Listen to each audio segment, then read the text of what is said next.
I just want those of you online to know that Gideon is your communication link this morning, so please shout out and say hi to Gideon.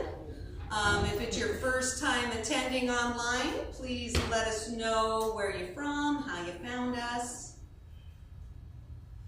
Boy, it's a challenging morning for all of us, being that we should all still be in bed, right?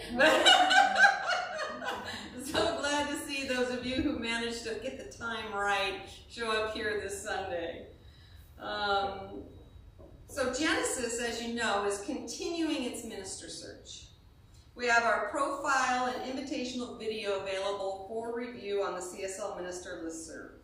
We are starting to receive resumes, and we'll have more information to share if they pass the interview process. In the meantime, let us all join in saying our new minister Sacred Covenant Easy Prayer.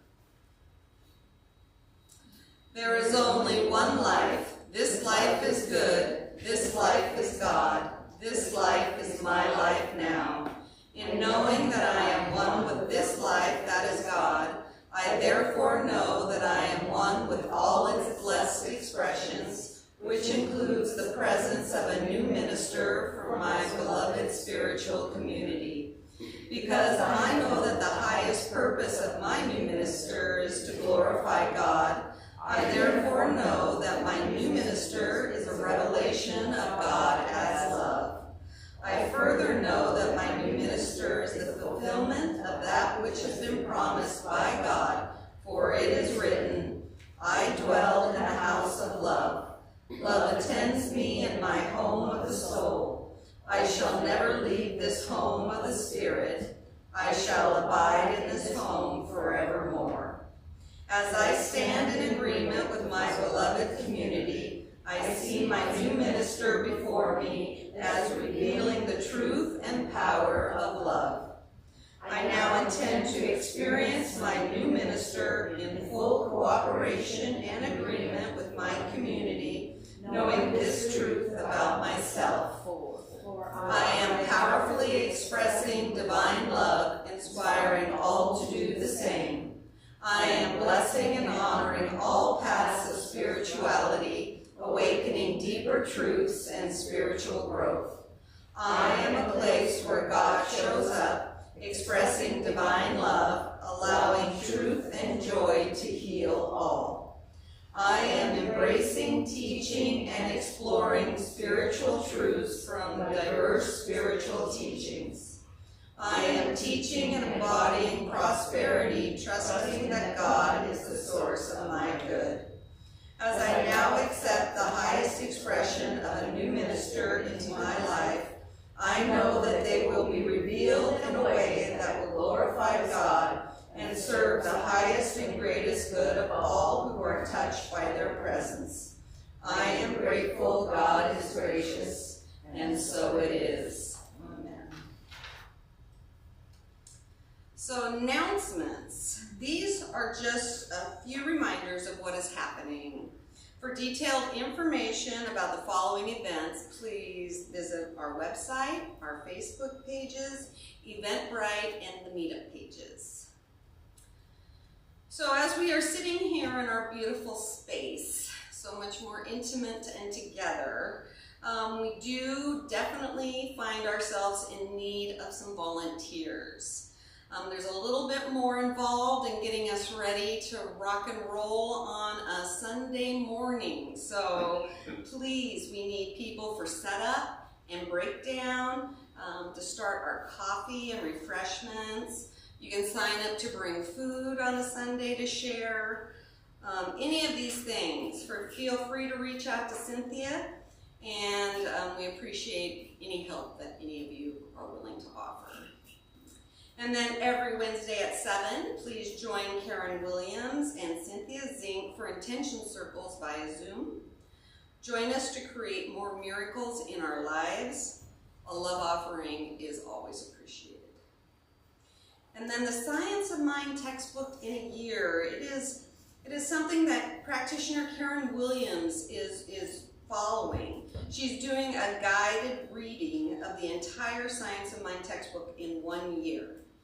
Every day you'll find posted on our Facebook page at Karen Williams, RSCP, and the Genesis Family page. So if you're interested at all and you want to take a deep dive into that book, it's really a great way to do so.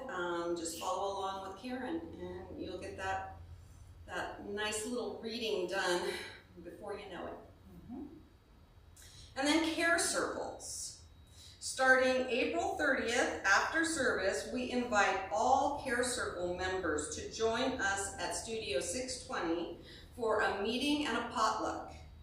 This is a meeting for check-ins, chatting, and discussing current and past curriculums, and to answer any questions or concerns. We hope to see you all here. If you want to join a care circle, please contact Karen Williams. So that is a big call out. So please, for those of you watching online who have not yet been to the new space, it's time. It's time to come and gather, and we could all be together. So now that we are here, let us all go ahead and stand up and say hello to each other. Yeah. Hello, I said hello. Hello. Nice to see you again.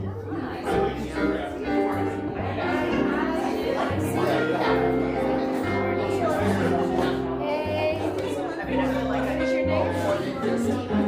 Known you for a while. Yeah. Hello. So tell your name again. Thank you. I've heard you before. I knew it was only like Genesis, but I heard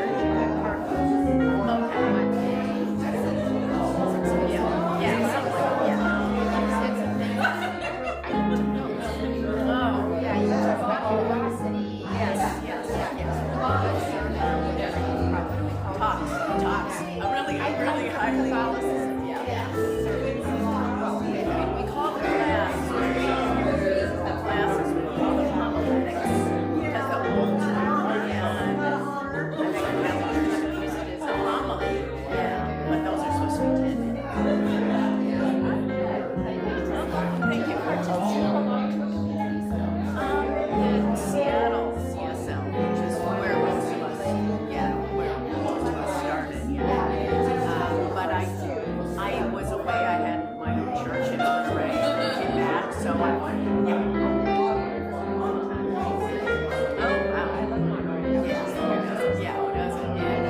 And so now I kind of just freelance, and with Genesis looking for a minister, it's been real fun for me. I want Genesis to get a great minister, but it's fun for me to be able to speak periodically.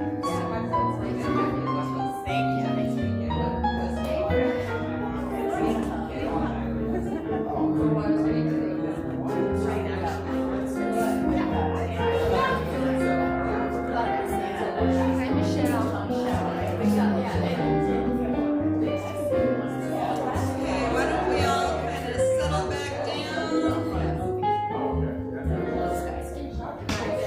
But I was thinking of you at concerts and music.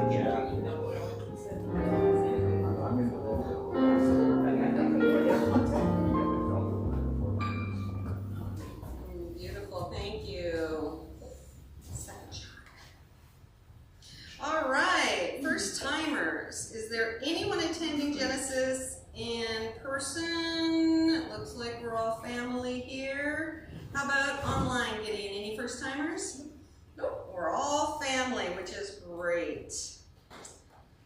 So before we get started, does anyone need a prayer card or an envelope? They are at the tables behind, or you can raise your hand and Cynthia will bring one on over. Perfect. All right, so let's go ahead and thank our volunteers. I'd like to take the time to thank everyone that is in service today. Practitioner Cynthia Zink is our volunteer coordinator and greeter before service, and also assists in coffee setup and every other thing that could be done. I'd like to give a shout out to Vicki for stepping up and learning how to do a little pre-service setup. Much appreciated. Soren is running our sound and helping set up as well.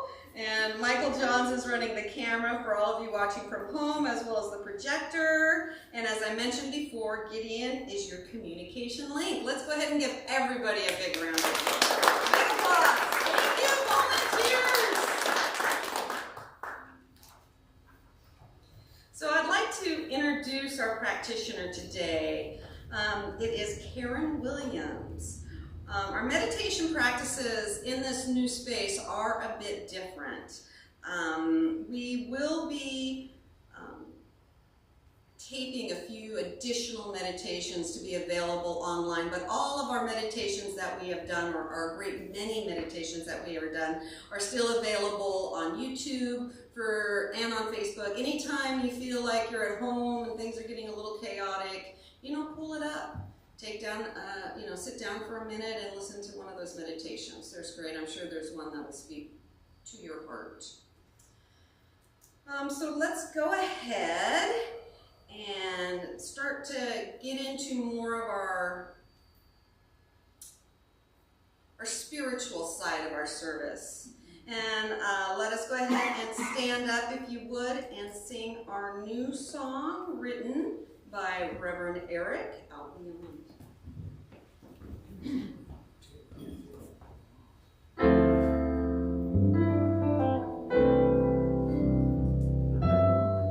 Out beyond ideas of right and wrong, there's a field. I'll meet you there. Out beyond ideas of right and wrong, there's a field. I'll meet you there. Out beyond ideas of right and wrong, there's a field. I'll meet you there. Out beyond ideas of right and wrong, there's a field. I'll meet you there. A field of love, a field of forgiveness, a peace that passes understanding. Out beyond ideas of right and wrong, there's a field. I'll meet you there. Out beyond ideas of right and wrong, there's a field. I'll meet you there. Out beyond ideas of right and wrong, there's a field. I'll meet you there. A field of love, a field of forgiveness, a peace that passes understanding. Out beyond ideas of right and wrong, there's a field. I'll meet you there. There's a field. I'll meet you there.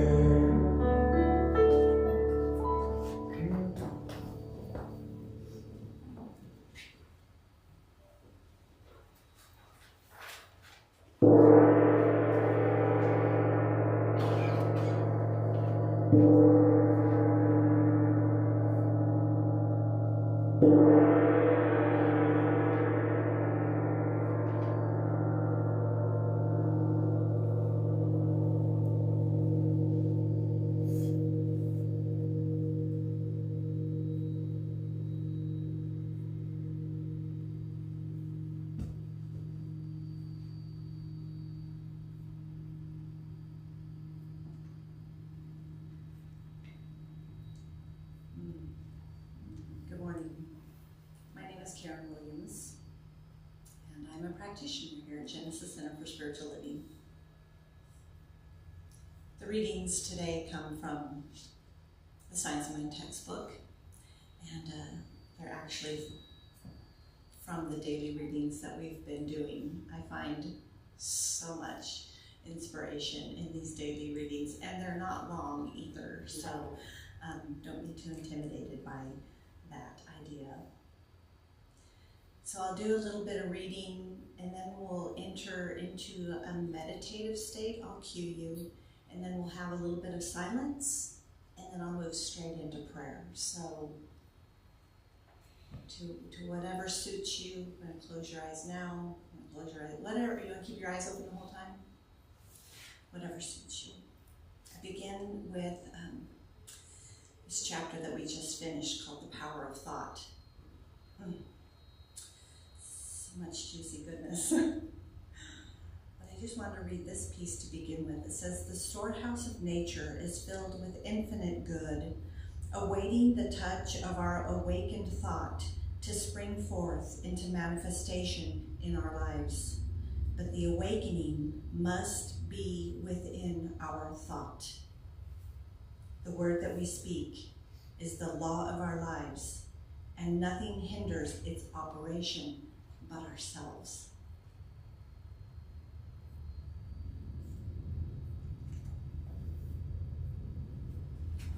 And then I'm moving to the very last meditation of the book, because in this curated reading, you have a topic, and then it might jump somewhere else in the book to support that reading, so it's not a page by page.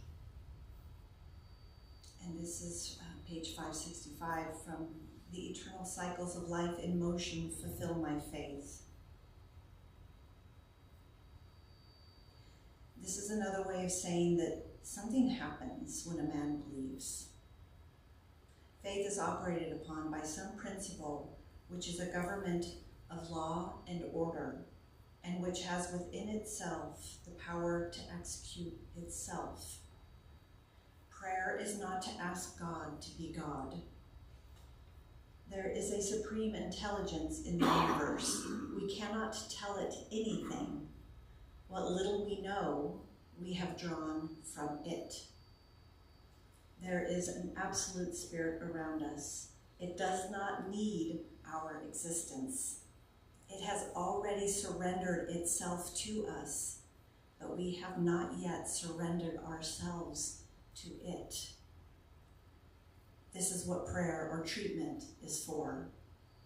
We do not pray the principle of peace to desist from confusion, but we seek that peace, that it shall enter into our confused souls. Therefore, prayer or meditation is for the purpose of becoming receptive to the divine influx, which already owns everything, knows everything, governs all things, and creates what we need if we but permit it to in its own nature, which is goodness, truth, and beauty. Each turns to the within in something after this fashion. We let go of everything.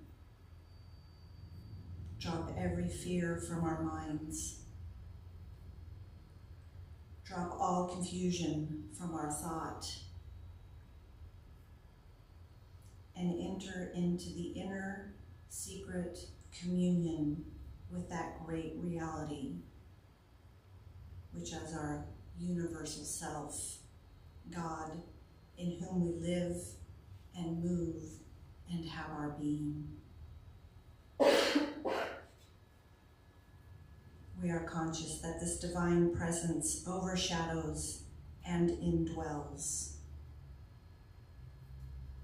It is both without this physical, mental being and within this physical, mental being. Therefore, it is the spiritual reality of this being, the I am, which is universal, eternal, and perfect.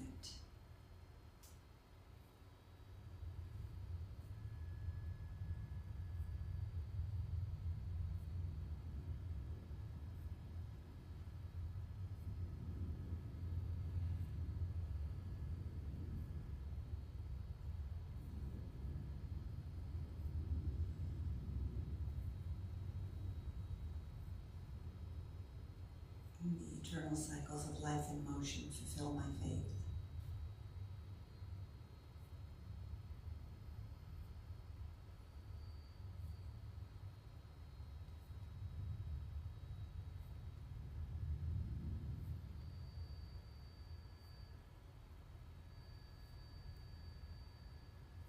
The eternal cycles of life and motion fulfill my faith.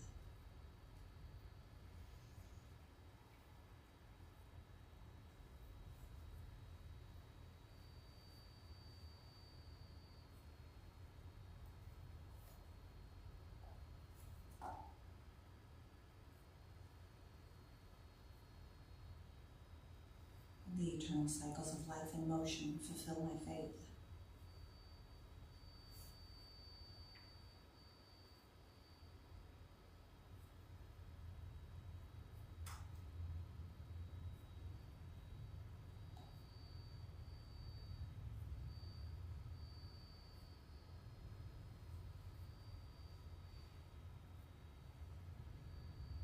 The eternal cycles of life and motion fulfill my faith.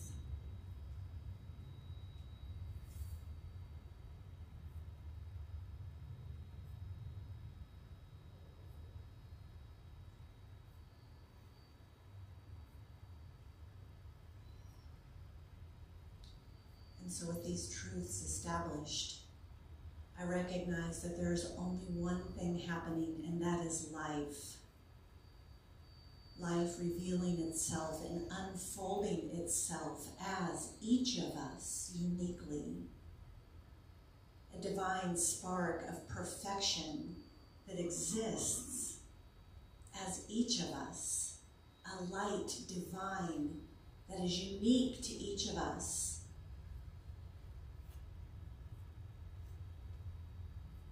It is the very presence and power and wisdom of life itself that lives, moves, and has its being as each of us. And so I take a moment to bless the activity of Genesis Center for Spiritual Living, knowing that it is a manifestation, a demonstration, a movement of the evolution, the unfolding of life itself. And it is offering itself in its own unique and collective way, in a greater way to the collective. It is bigger than us. And each of us are a part of that. And so I bless this morning Reverend Liz Mirante as she offers herself in the unique way that Spirit moves in, through, and as her. And I know that we have already established that receptive place that says yes to the word as it is given, as it is offered.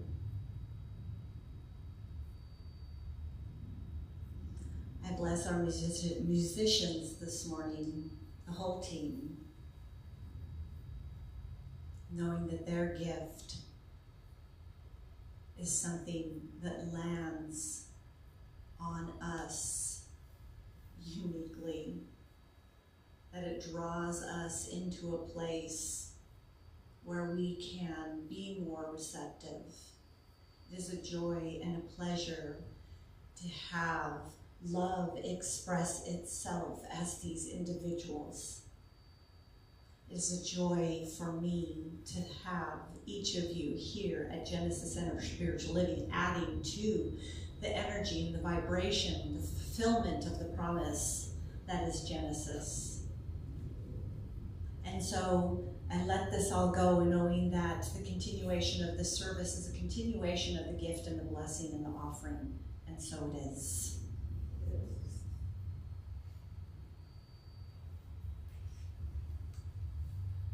I'm going to welcome Second Shot, Rick, Frank, and Julio. I have to tell you, sometimes when I get a subject to find a tune to sing for the sermon, don't take it personally. It was like What? So I wrote a blues tune. All right. And it goes a little something like this. 1, 2, 1, 2, 3.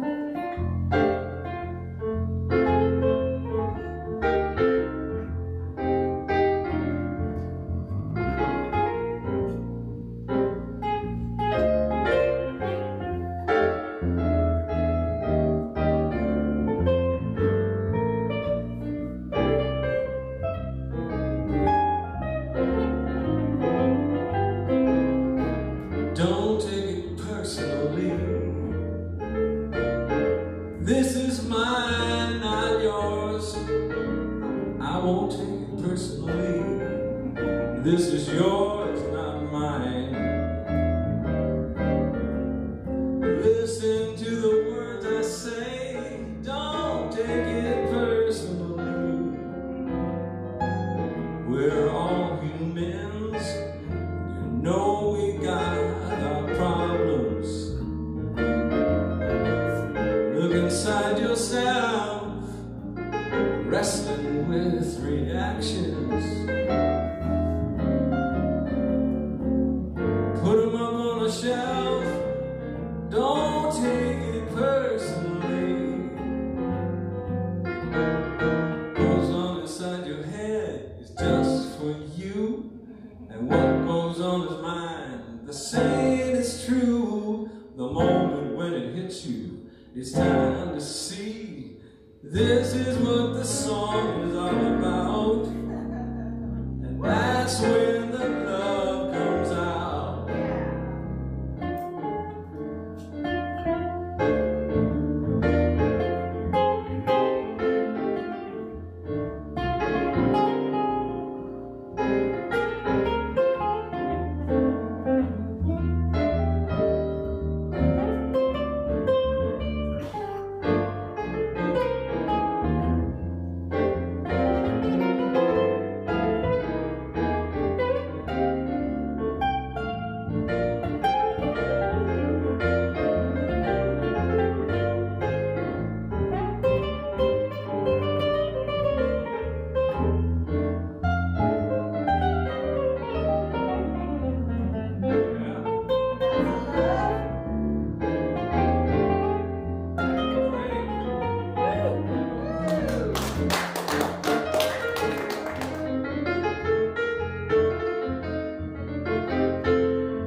Is just for you, and what goes on is mine.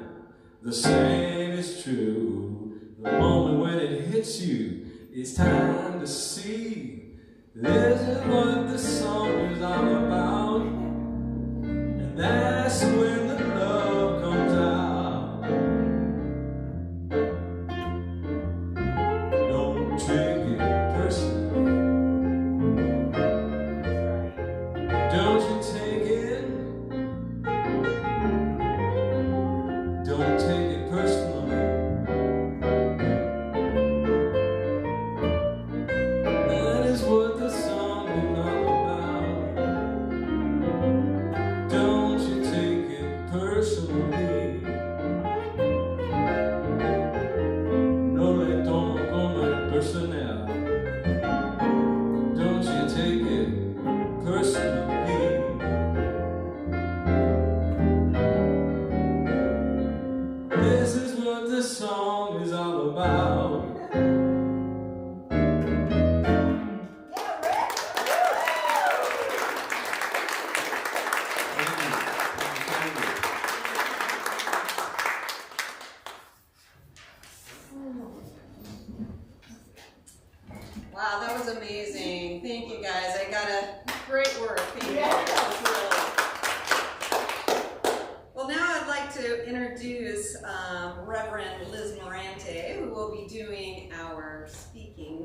morning.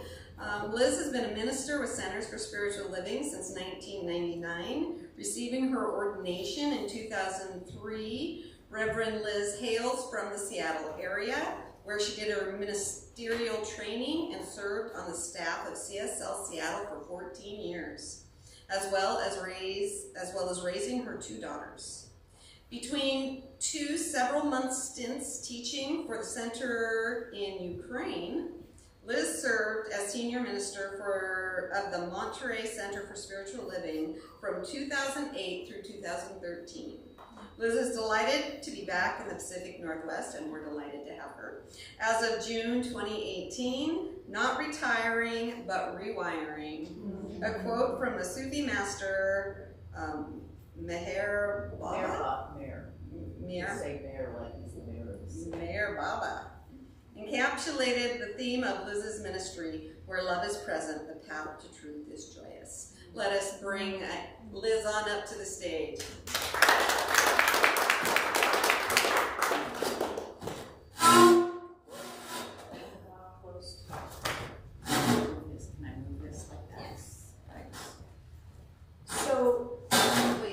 Would you mind using the Nope. handheld? Nope.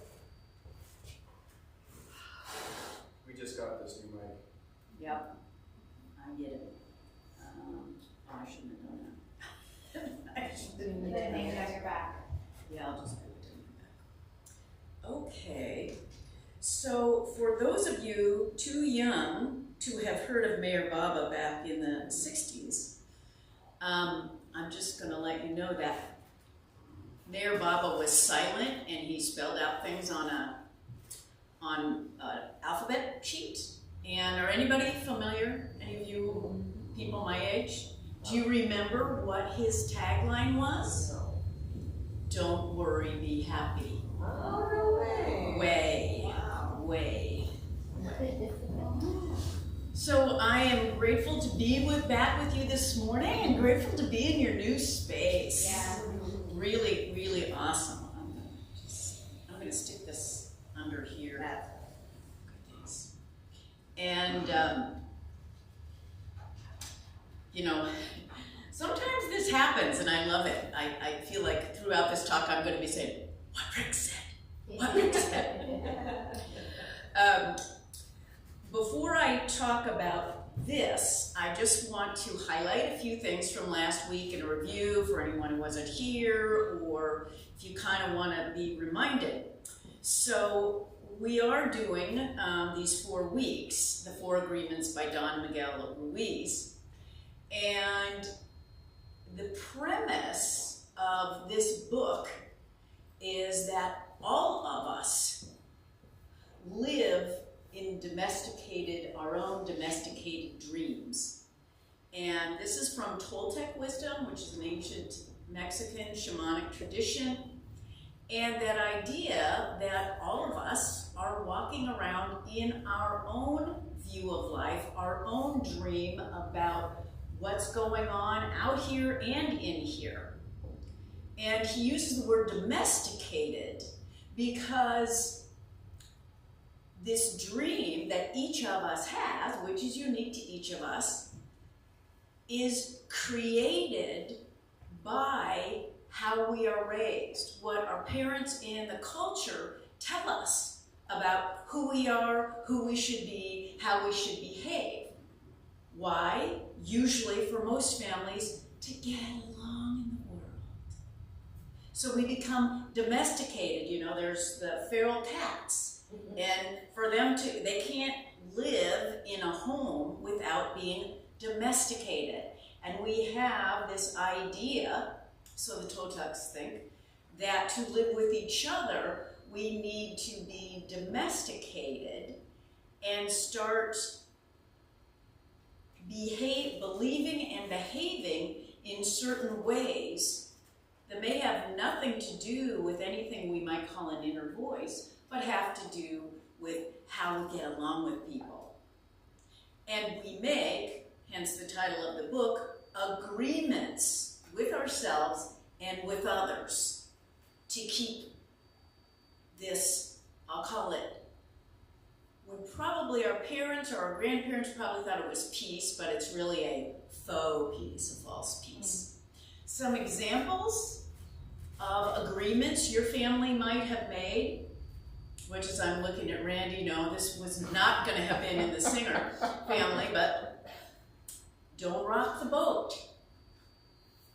Be nice. All kinds of things. Go along to get along. If you can't say anything nice, don't say anything at all, which is not a bad thing. But think about, what are some of your family agreements? Don't talk about money. We don't talk about food. No, that family agreement. So that's the first part of Don Miguel Ruiz's premise, that we all live in a dream that's created by these agreements we've made. And what happens is, as I alluded to, our domesticated dreams usually have no connection to living authentically. They do not allow us to live authentically because we're bound by these rules or agreements we think we're supposed to be following. Now, just kind of coincidentally, if you want to expand on this, this month's Science of Mind magazine is cultivating authenticity. So there's all kinds of juicy stuff that I'm going to refer to at the end of the talk. And here's the thing, a lot of our agreements are fear-based. I mean, the idea that I have to do things to get along, which really means I have to do things so people will like me or not hate me. Those agreements, do you think those are fear-based or love-based? They're fear-based. And when we live out of fear-based agreements, what does that do to our energy? Yeah, it takes a ton of it. Whereas if we operate out of love-based agreements, thoughts, behaviors, then that expands our energy. So the short idea that Don Miguel proposes, and why he kind of wrote a book, was if you don't like the dream you're living, change your agreements. If you don't like your dream, change the agreements. That sounds a little bit like... Anything you change your life. Thank you. So then the first agreement that Don suggests you just make 4, and that will change your dream. So the first one, review, what's the first one? Be impeccable with your word. Thank you, be impeccable with your word. And he says that is the most important one. I'm all of a sudden hearing what was purportedly Jesus said, on this commandment hang all the law and the prophets. Love one another was that one. But yeah, be impeccable with your word. Here's 3 things I think that is really referring to. Is one, is don't harm others with your words. Don't lie, don't gossip. All of these words are what Ruiz would say are giving poison, spewing poison out into the world. So be impeccable with your word by not harming, not saying harmful things. Second thing is do what you say you're going to do. Be accountable. That's probably the hardest. That's probably why this, you know, if you know you're not going to go to that party, don't say you will. And what happens when you do what you say you're going to do, other people will trust you, which is nice, but you know what? You'll trust you. When you break agreements, break promises to yourself, it's very difficult to move forward in life because you don't trust yourself. You think, well, it's just something I said I was gonna, you know, eat this way or exercise or cultivate a better relationship with my brother. And when we don't do them, we don't trust ourselves and we just kind of live in this small life. So, do what you say you're gonna do. And the third one really relates to science of mind, and I know Reverend Linnea was talking about this last week. The power of our word, we know from our science of mind teaching, our word, our pattern of our thinking, moves upon something called the law of cause and effect, which is an aspect of God or the universe that brings things into our life, that brings things into creation. So being impeccable with our word means don't say blank that you don't want to have in your experience. You know, don't say, wow, I am really such a loser. I can never, don't say that blank. Because the law is always bringing back yes. Say, I am loving my becoming. I am becoming, you know, if you can't get around, I am prosperous, I am beautiful, I'm intelligent. Why not try on, I am becoming intelligent? So, be impeccable with your word. And if you've got that one, the rest is great. And really, that one we can all understand. It's hard, especially the do what you say you're going to do. It's a tough one. The third one is, I remember the fourth one is always do your best. Oh, the third one is don't make assumptions. Those three we kind of all get. You know, those are easy to see that those are good things. But I think this week's the second agreement, which is why I was so tickled that Eric said, yeah, you do that one. Although I did kind of tell him this was the date I could do. Don't take things personally. I don't know about you guys, but for me, it's a little trickier. What does that really mean? Because first of all, you know, we're raised by people who are telling us who we are and who we should be. And there aren't a lot of other people around initially, so we kind of think, yeah. As a friend of mine once said, her boss came up and gave her some feedback, and he said, but don't take it personally. And she said, if you don't want me to take it personally, go tell the person over there. Don't tell me. You know? It's like, well, you're not doing that. So the culture tells us we should take feedback. Human potential movement was a lot about giving feedback. Brene Brown, the great sociologist that a lot of us have read at least one of her books, I saw this recently. I said, well, that's interesting. Of course I'd see that this week. She says, only psychopaths don't care with what other people think. And isn't that where we go, a lot of us?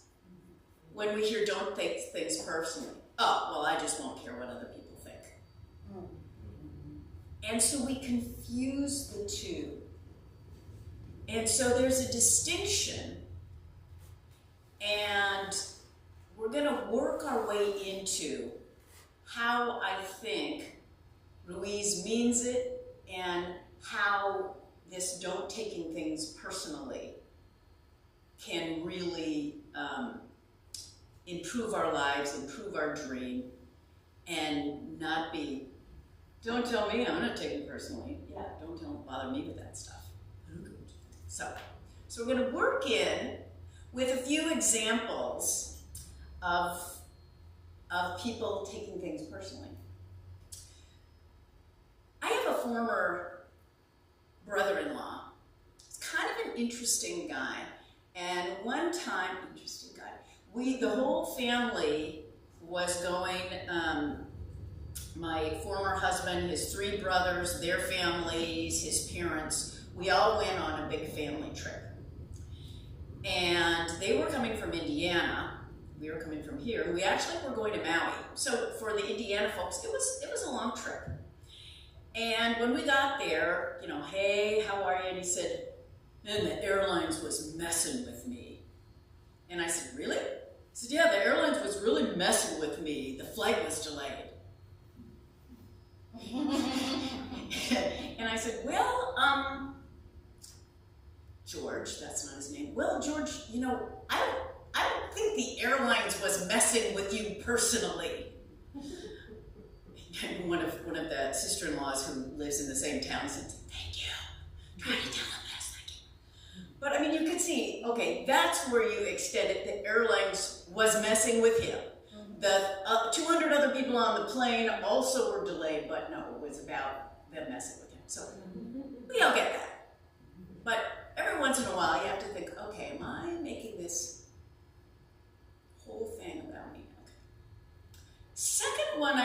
is more common to a lot of us. And that is, say you're at work, say you work in a company where there's lots of coworkers. A coworker passes you by in the hallway and they just kind of look right through you, don't acknowledge your presence. Now, for all the people in this room and all of you watching, there are probably as many different reactions to that situation as there are people. Because someone would say, oh, guess he didn't see me. Somebody else would think, oh, wow, he must really have a lot on his mind. Somebody else would go, I knew he was mad at me for that thing I said yesterday about his tie. I know he was mad at me.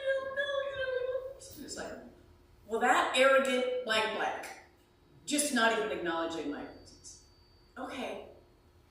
Same situation, many things happening, all, well, no, two of them taking it personally.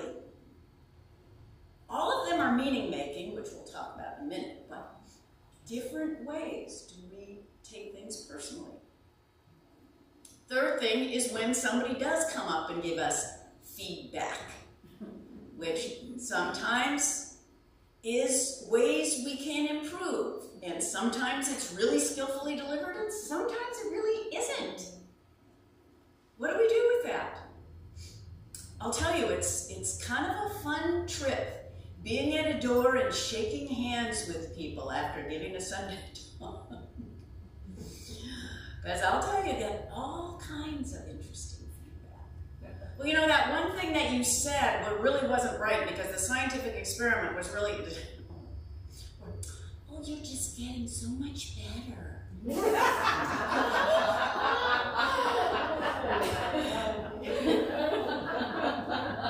Or, God, that was a really great talk. Oh, God, really cool. Yeah, that wasn't your best talk. Same talk. So that's trickier. And when people say, I need to give you some feedback about something I've observed you doing. So that's kind of tricky if we're taking this. The fourth is when we say something and somebody says to us in response some version of, you really hurt my feelings. You know, what are they doing? What is that? So those are all different examples that we probably experience one way or another, but they feel really different. How does this apply? What is the point of this? What does this really mean?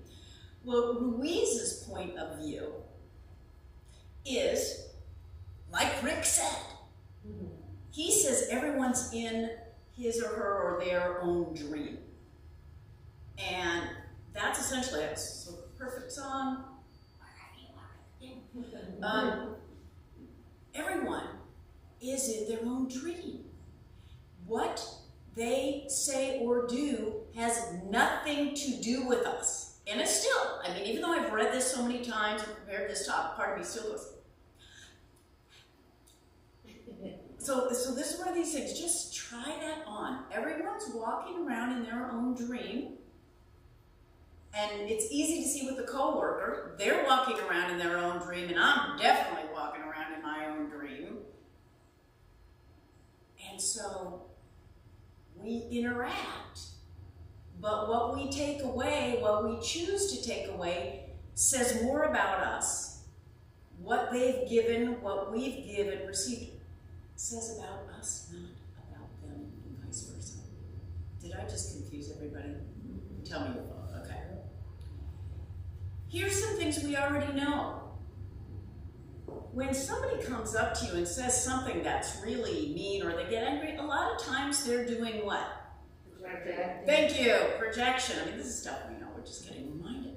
And you know, projection, we think of it as the negative, you know, if I'm accusing you, I've got these fingers pointing back to me. But projection can also be good stuff as well. Oh, so-and-so is so wonderful, and part of that means, oh, I don't have to be that way because they're the standard bearer for it. So just like when we do those negative projections, oh, so-and-so is such a jerk,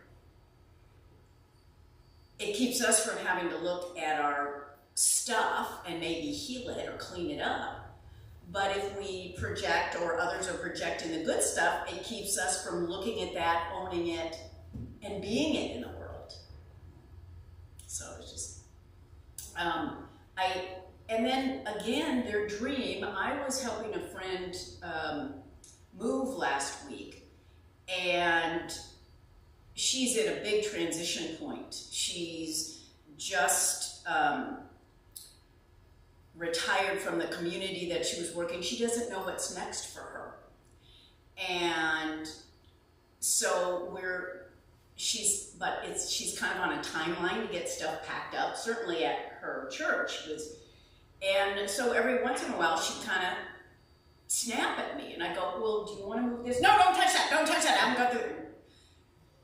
And, you know, I could take that personally. Oh man, I'm really stupid, or she doesn't love me anymore, or whatever.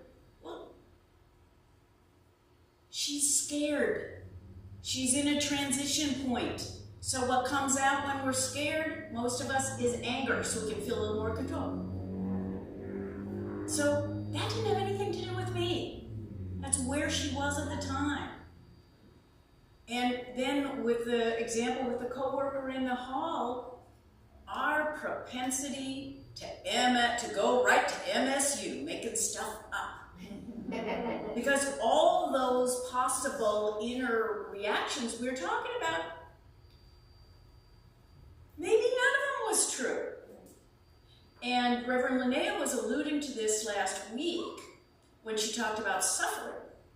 And I talk about it this way: the situation is just the situation. But our experience, for whatever we take away as our experience, there has to be something in the middle.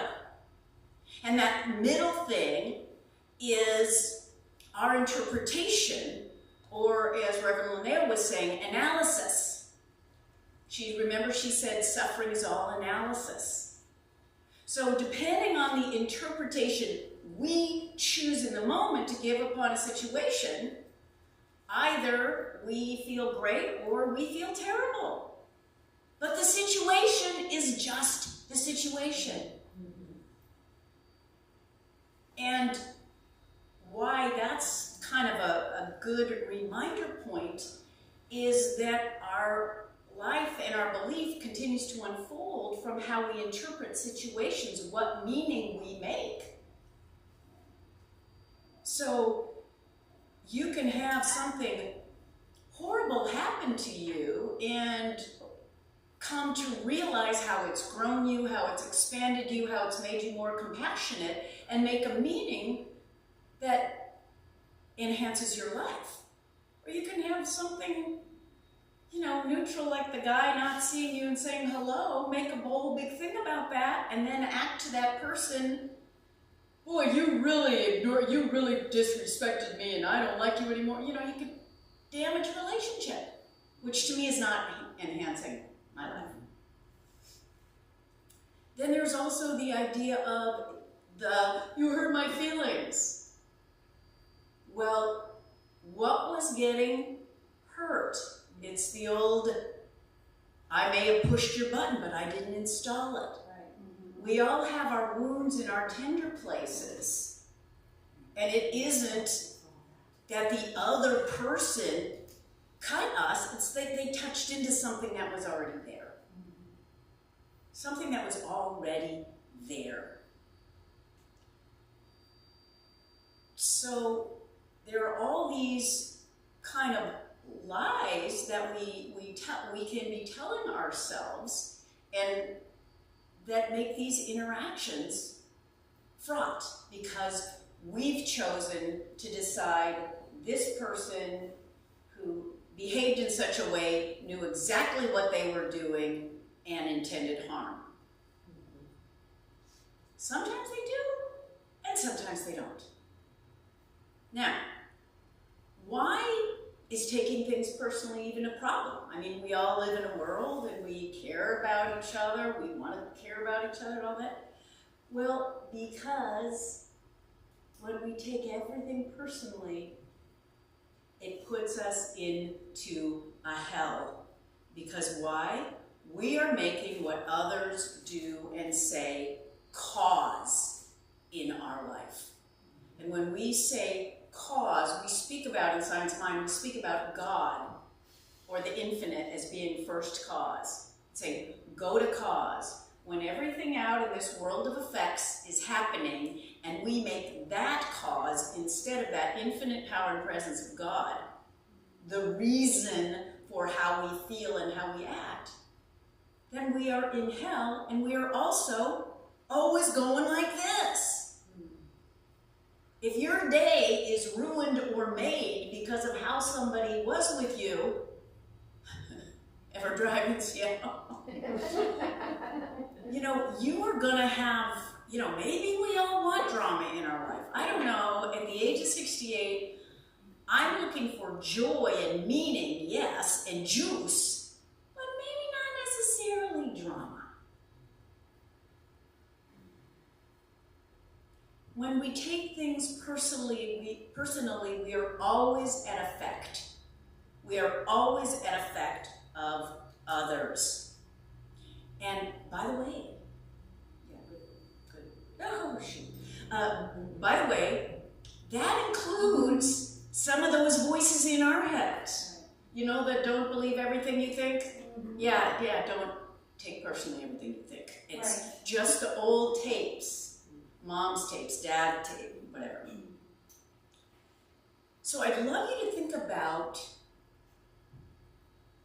who you would be, what you would do if you didn't operate under this agreement that what other people says is really the truth of who you are. Just take a moment, it's going to have to be short because of the time.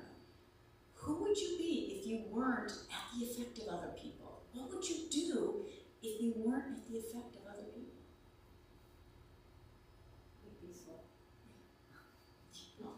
Okay, now I don't have to finish that. But I'd love you to take that and journal or be with it. When we don't attach to what other people do and say, that is our path to freedom. And Science of Mind is really about finding freedom in this world. Be emancipated from discord of every nature. Big way we cut that cord of slavery is by not taking things personally. One of the greatest things I ever learned was in a course I took years ago, and I think it was sort of about self-esteem, but the facilitator said this, not everyone's gonna like you. People pleasers like me. But, if I'm this way or if I'm this way, she said, you're like a piece of pizza. Some people love pepperoni, some people don't. It's not personal. So in my moments, I just go, that's right. I'm a piece of pizza.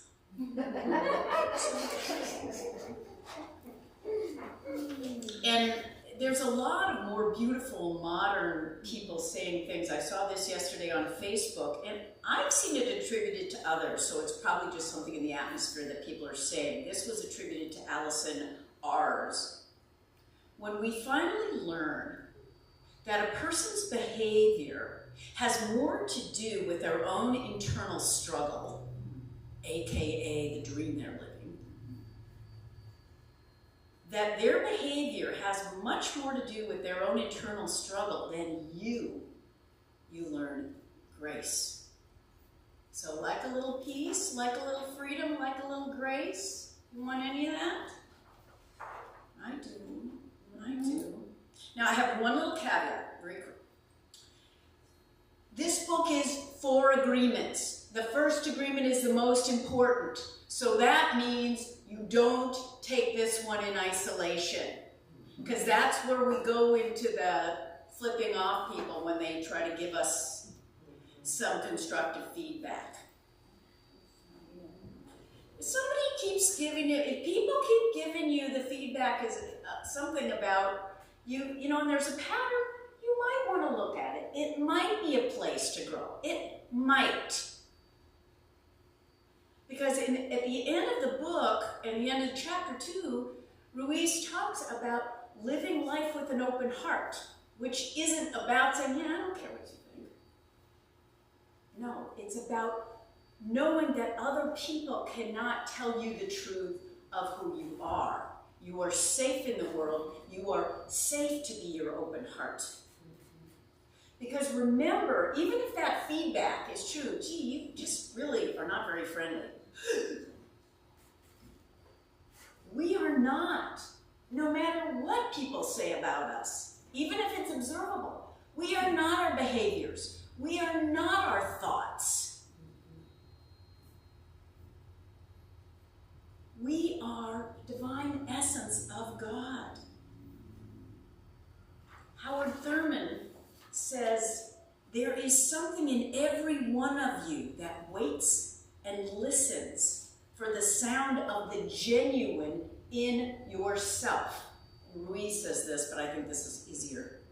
And it is the only true guide you will ever have. And that's what he is pointing to. And in order for us to do that, that's one of the many reasons daily spiritual practice is so important.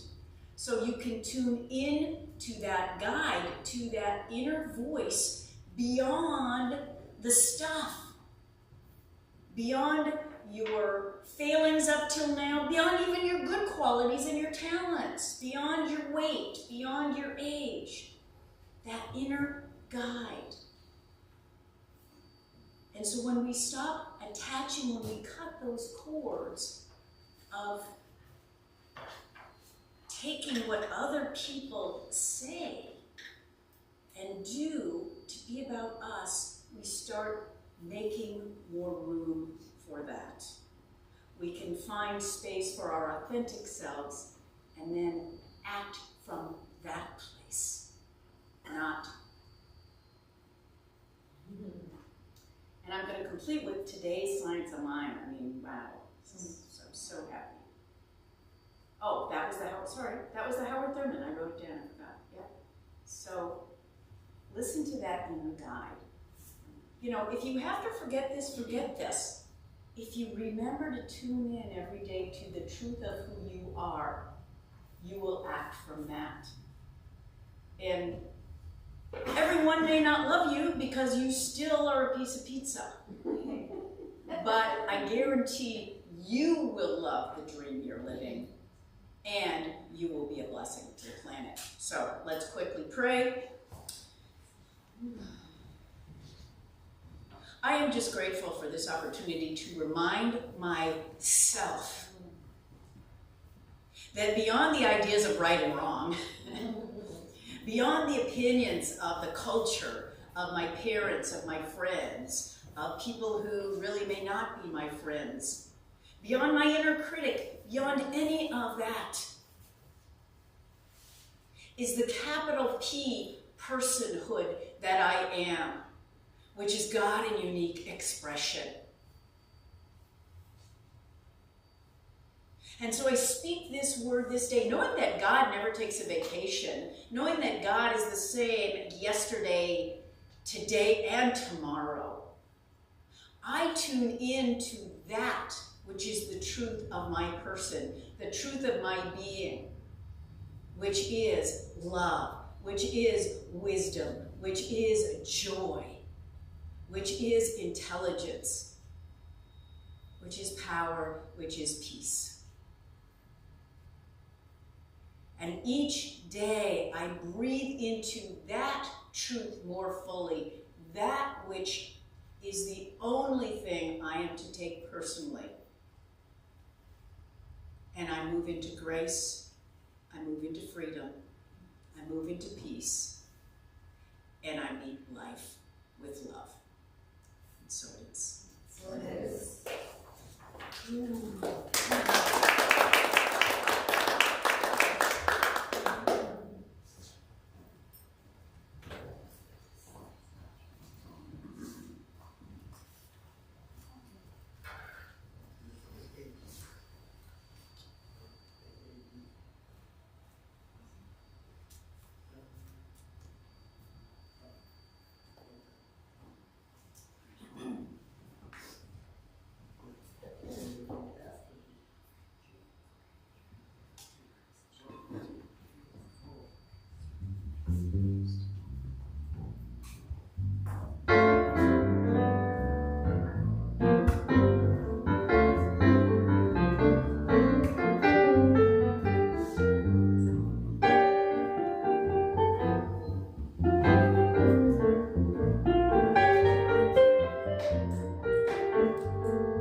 now it is time in our service for us to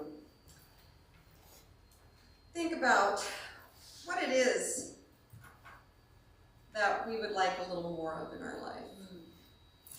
Or maybe, is there something we want to release? Is there something we want to embody? How do we make the slice of pizza that we are as wonderful as it can be?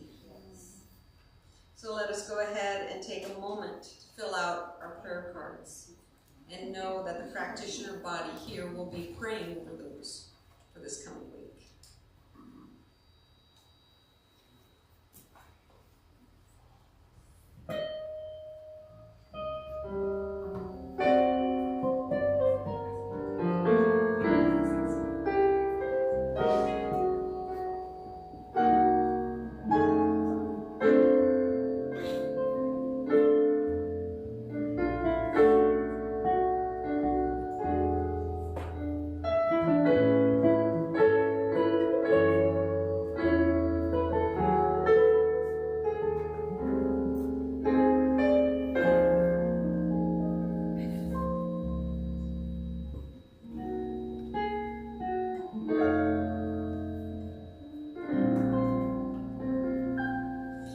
Once you've completed your prayer cards, it is that time of the service where you get the opportunity to give a gift to Genesis.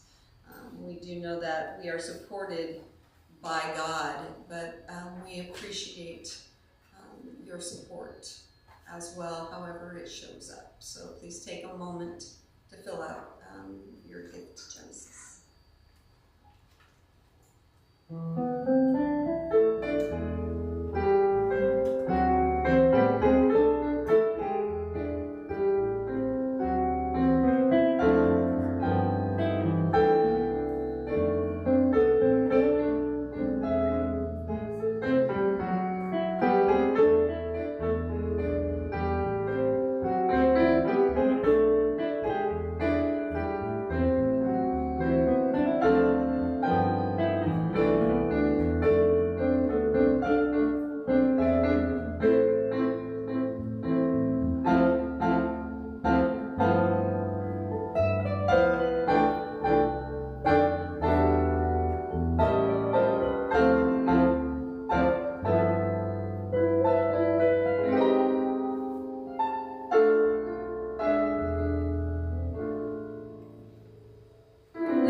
And maybe hold them next to your heart as we say our offering blessing together. Divine love through me blesses and multiplies all that I am, all that I have, all that I give, and all that I receive, and I am thankful. So let us sing our song of true abundance as we pass the basket.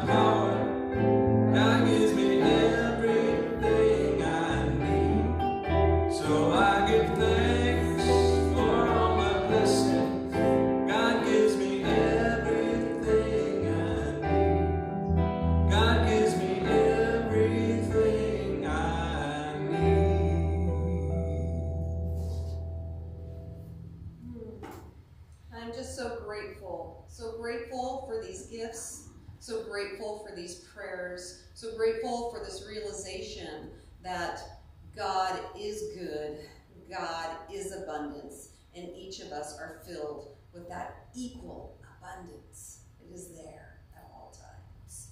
With that, I let go, I let God, and we say, and so it is. All right. Before we sing our closing song, I'd like to thank everybody here for joining us this Sunday online, and at Studio 20. So let us go ahead and stand up and sing our closing song.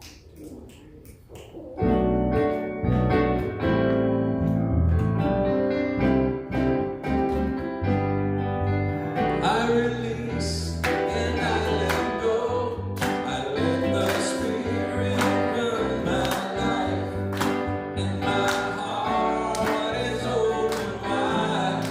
Yes, I'm only here for God. No more struggle, no more strife. With my faith, I see the light, and I'm free in the Spirit. Yes, I'm only for God. I release and I let go. I let the Spirit run my life, and my heart is open wide. Yes, I'm only for God. No more struggle, no more strife. With my faith, I see the light, and I'm free in the Spirit. Yes, I'm only for God. I release and I let go. Percussion.